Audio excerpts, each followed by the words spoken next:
जय जिजाऊ। काल नागपूरमध्ये धीरेंद्र शास्त्री यांनी एक विधान केलं आणि छत्रपती शिवाजी महाराजांबद्दल ते विधान केलं। ते विधान चुकीचं विधान केलं। ते विधान असं आहे की छत्रपती शिवाजी महाराज युद्ध करून करून थकले आणि त्यांचं जे स्वराज्य आहे ते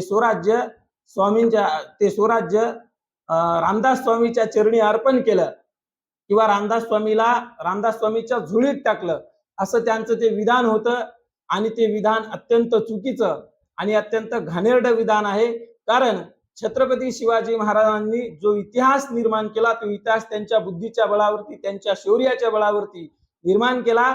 आणि त्यांचे जे मावळे होते त्या मावळ्यांनी या महाराष्ट्रासाठी, या स्वराज्यासाठी बलिदान दिलं, या स्वराज्यासाठी रक्त सांडलं आणि त्यांच्या बलिदानातून हे स्वराज्य उभं राहिलं। म्हणून हे जे विधान आहे हे विधान चुकीचं आहे आणि इतिहासामध्ये रामदास स्वामीचा आणि छत्रपती शिवाजी महाराजांचा काडीचाही संबंध नाही, कुठलाही ऐतिहासिक पुरावा नाही। म्हणून छत्रपती शिवाजी महाराजांचा आणि रामदास स्वामीचा कुठेही संबंध नाही, हा इतिहास धीरेंद्र शास्त्री मोडून तोडून सांगतोय।